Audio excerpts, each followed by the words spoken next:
But in the last few months, it's escalated to spitting, yelling, and physical attacks against Asian Americans all across the nation, including the stabbing of a family of 3 in an Asian American family, including 2 children, ages 2 and 6, at a Sam's Club in Texas by a man who said he wanted to kill Asian Americans because of the coronavirus. And next, I'd like to call upon Zach Owen to share his testimony. Hello, members of Congress and esteemed guests. My name is Zach Owen, and I want to thank you for inviting me to testify today. I live in Midland, Texas, and work for Sam's Club. On March 14th, I just got off my break. I was walking from the front to the back of the store, and I seen one of my coworkers kind of frantic on the walkie talking about a manager, saying someone had been stabbed.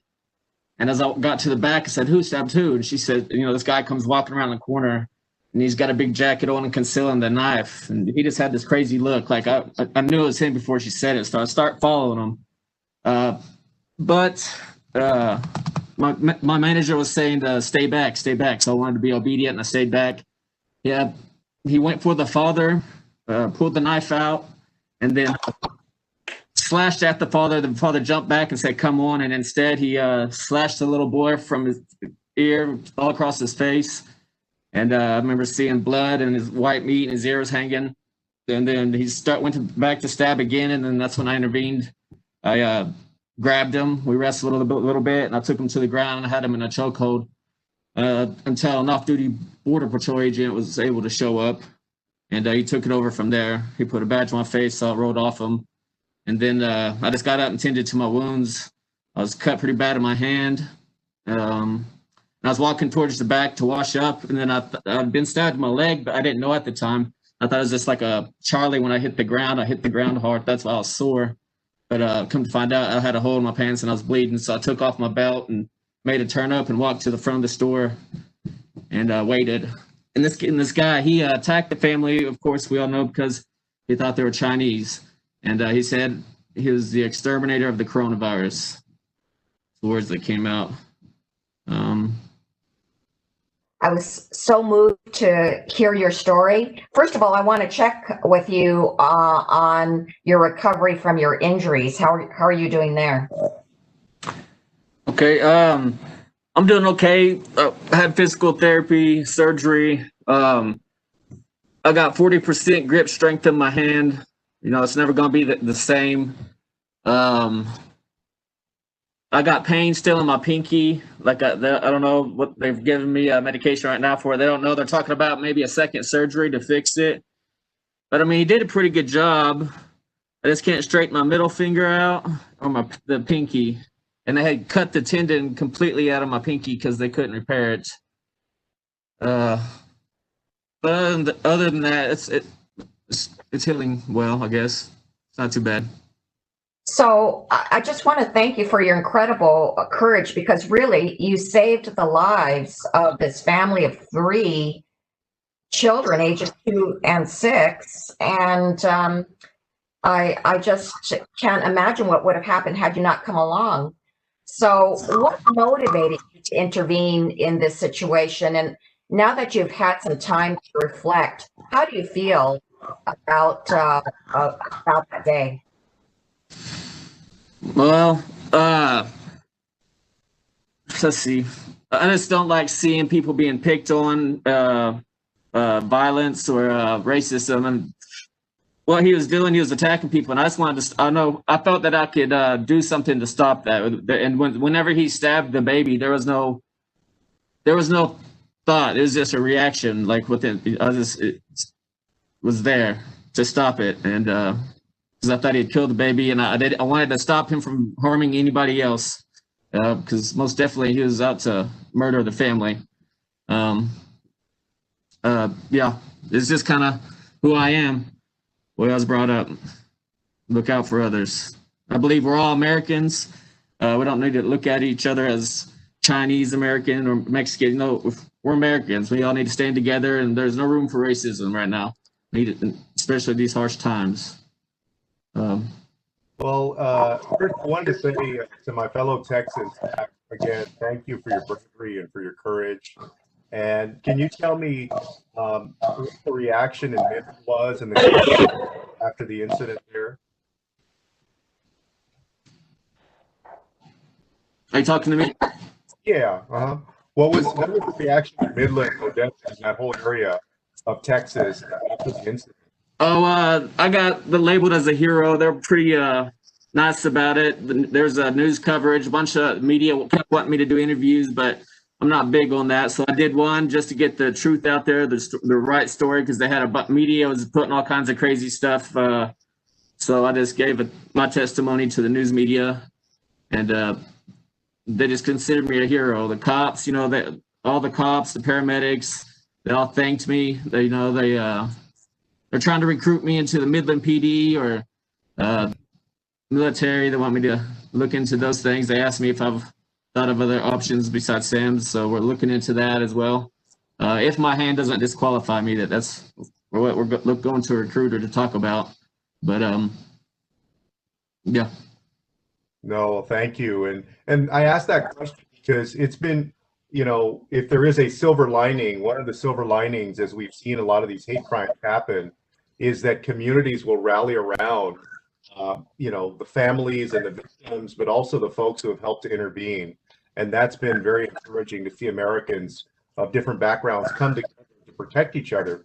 Join this forum as chair of the Congressional Hispanic Caucus is because we've seen a lot of hate directed at the Hispanic community and Latino community, as you all know as well.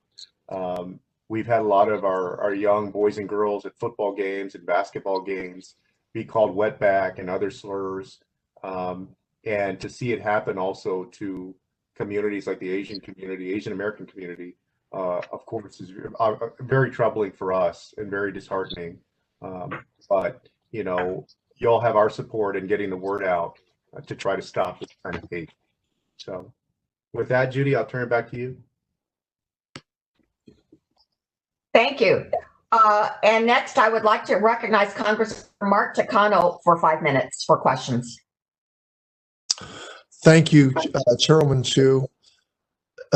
Zach, Owen, I'm glad my camera was turned off because I found myself wincing, cringing at the description of what occurred.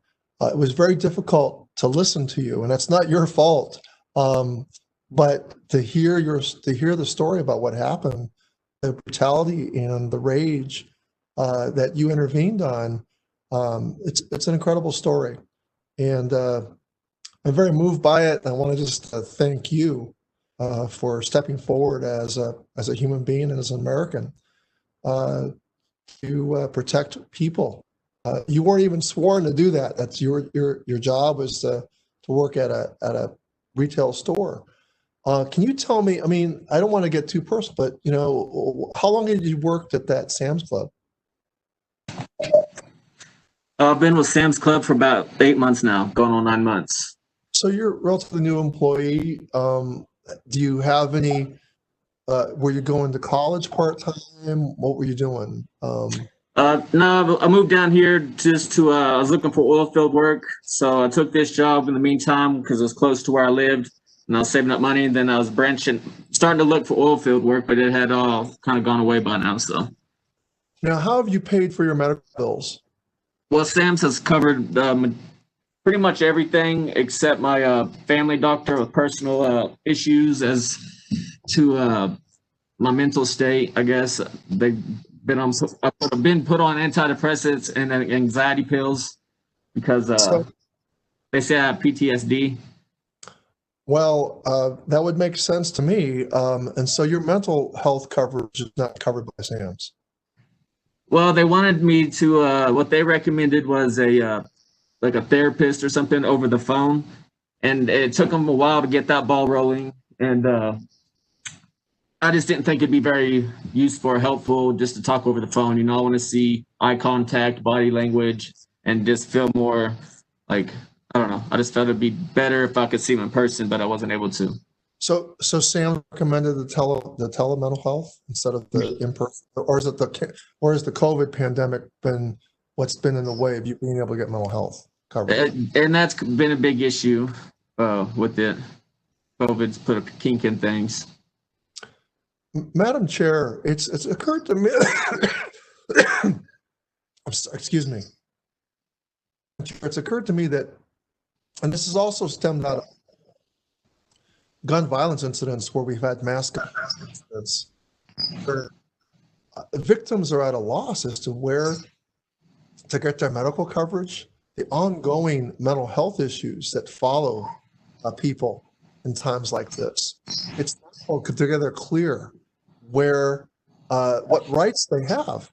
And here, Zach is not a sworn peace officer, he's a citizen bystander. I think we need to do more for bystanders than give them training on intervening. I think we need to also take care of bystanders who, excuse me, I did get a COVID-19 test a couple of days ago, so I'm pretty sure it's not COVID. So to reassure all of you, it's the smoky air from the fires here that's lingering. So I want to take that off your minds. But it strikes me that in incidents like this with a bystander, a Good Samaritan bystander who puts himself or herself on the line and gets injured and is physically injured, there's the issue of vocational rehabilitation, training. Zach, your choices shouldn't, I mean, if you want to be a police officer, you want to go in the armed services, that's something that I think is great. That shouldn't be your only choices. I think America and the public, all of us owe a debt of gratitude to you because you're protecting the civil rights of another person, the dignity of other people. And I think bystanders like you deserve more than just a thank you. I think we need to make sure that we take care of your mental health, your medical bills, and I also think we need to look at a young person like you, how we make sure that you have an opportunity to get to where you want to go, because I think we want to encourage what you've done in all American citizens. We need to push back against the hate, the bigotry, the nationalism, the hyper rhetoric. And one way we can do that is to let young citizens like you know that the American people have your back, and we need to do more. So I yield back, Madam Speaker, with that, Madam Chair, with that sentiment. Okay, thank you so much. And next we recognize Congress Member Ted Lieu for 5 minutes. Thank you, Judy. I want to thank Chairwoman Chu and Joaquin Castro, Karen Bass, and Deb Howland for co-hosting this terrific event. Thank you, Zach, for your courage, your actions, lives, and that's something you're going to carry with the rest of your life, and you should be commended for that, and we all owe you a debt of gratitude. Zach, do you want to say something? Okay, unmute. Yeah, okay. Unmute. Yeah. Okay. If one stands up against this people being aggressive or racist, what I found, if you have the courage to stand up, others will follow. Like whenever the attack, the last guy expected to help a 70-year-old man named Lieu. He was an Indian man, gray hair. And I didn't know it at the time until after the police report, but he had jumped on his legs and was trying to hold his legs down while we were on the ground. And I thought that was really neat. So just stand together. Don't just let people be picked on. Don't be a bystander. You know, if you stand together, that you have less chance of taking serious harm or death. Thank you so much. I really appreciate it. First of all, let me thank our distinguished panelists for sharing your expertise and your personal experiences. It made for such an important forum, and we all learned so much. And I'd like to thank my co-hosts, Congressional Hispanic Caucus Chair Joaquin Castro, as well as Congressional Black Caucus Chair Karen Bass for co-hosting this, as well as all of our Congressional Asian Pacific Caucus members who participated in today's Congressional Forum. Having the opportunity to hear from all of you about the threats that Asian Americans are facing is so critical as we work to address anti-Asian coronavirus bigotry and ensure that all Americans feel safe in this country. Thank you again for joining us. And now this forum is adjourned.